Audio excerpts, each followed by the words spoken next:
fire is lit, you have to throw some oblations into the fire, offerings. And when the offerings are thrown between, this is a symbology, it's a metaphor, two pieces of melted butter into which you pour. Somebody said the two pieces of butter, a great sage interpreted it as one pointed attention and two, subtle intelligence. When the oblations are thrown there, then the flame moves up. Now here I need to explain a few things. In some Hindu deities and Buddhist deities, you see some ferocious forms, right? They call it, what do they call the, not furious one? Wrathful deities. In India we have the most wrathful deity you can find, which of course has been adapted into the Buddhist, especially the Mahayana, Vajrayana system. The Hinayana Buddhists have nothing to do with it, the Vajrayana. And among the Dasha Mahavidyas, the 10 important goddesses of knowledge, stands somebody called Bhadrakali. Have you seen one? Sometime you might have seen the Buddhist images of a Dakini drinking blood from a conch shell and so on. Yeah. So, if you see Bhadrakali, it's even more terrifying. She's naked. She's dark like the night. Her hair is all unruly and left untied and calm. And her right foot is on Shiva, who is lying down.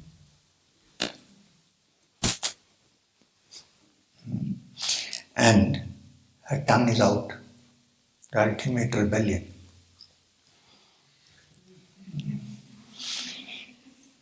The eyes are wide, and traditionally when you describe, she also makes a terrible sound, frightening sound. In her hand is a knife, big sword, bent sword. Left hand. One hand is raised in blessing. And she looks horrifying. The Tantra describes her as Karalavadanam Goram Muktakeshim Chaturbhujam Kaligam Dakshinam Divya Mundamala Vibhushitam, which means here stands the Devi, the terrible Devi, the ferocious Devi with 4 hands, and who wears a garland of human heads. Now you think what a terrible thing for a goddess wearing human heads.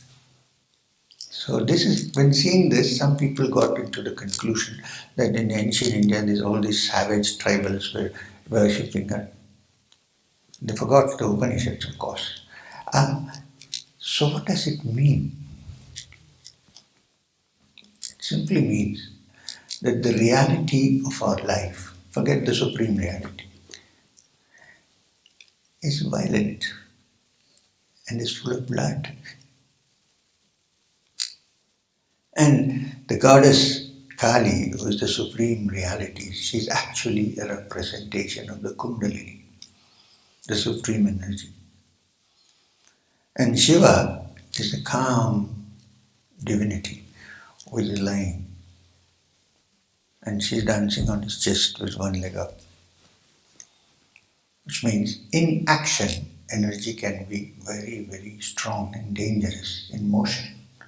But when it is settled down, then it's no different from Shiva. It's the same. Simply means 2 forms of energy are being. One is energy in dynamics, in dynamic form, which can sometimes be also terrifying. And energy in its calm, quiet, tranquil form, which is Shiva, all auspiciousness and peace. So why the human heads?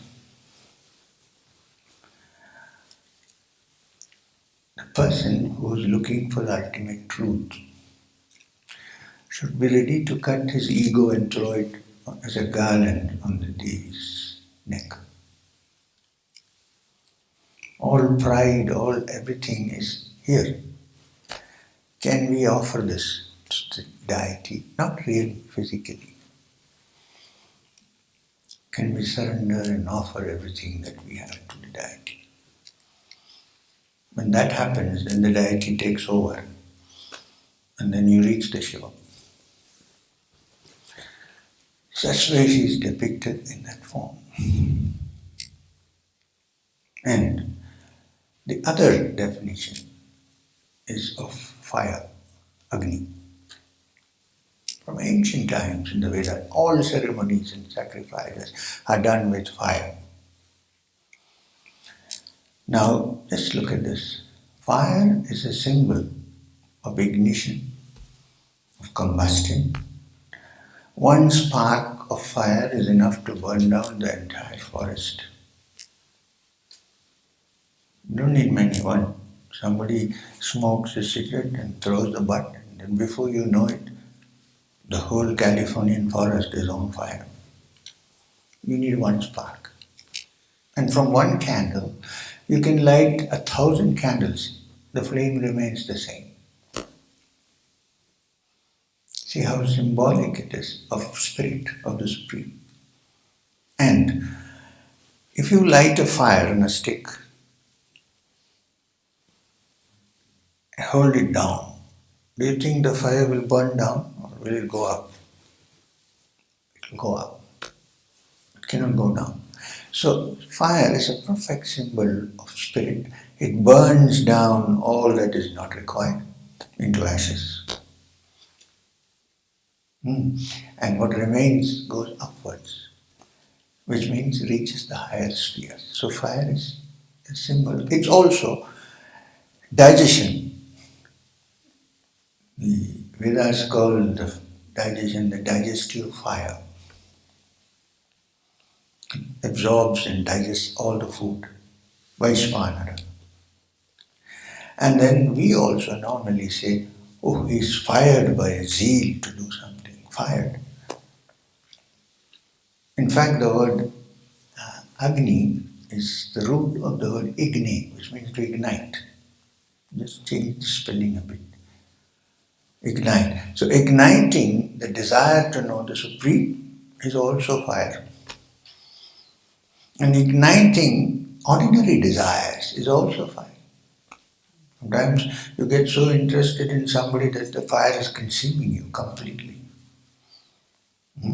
Fire is always associated with desire, the burning away, to ascend upwards. So fire, Agni, was worshipped in ancient times, so that which purifies and takes you upwards. That's a symbol. And desire, is always like a fire. It can burn you also down. Suppose you have an old girlfriend, and you see her, what do you say? Oh, I saw my old flame. You don't say, I saw my old water, do you? Desire, fire. That which lights your heart, right? So, I don't have any old flame. Well, maybe I have. So, this is a description of the sacrifice which follows, and it says how, when you do a sacrifice, remember the symbology of it and just don't do it and forget about it. Know what you're doing. When you pour the oblations into the fire, know that in the fire that burns inside you, the desire to know the truth, pour everything else into it so that it's turned to ashes and only the fire remains. This is the actual fire sacrifice. The outward fire sacrifice is a symbol of that. And the Upanishad in the next few slokas, says how we forget the essence and think only of the symbols. And what kind of people are there who think only of the symbols and forget their sins? That is the next description. We do that after the tea break. A small fire is burning inside. For tea. So, we'll come back.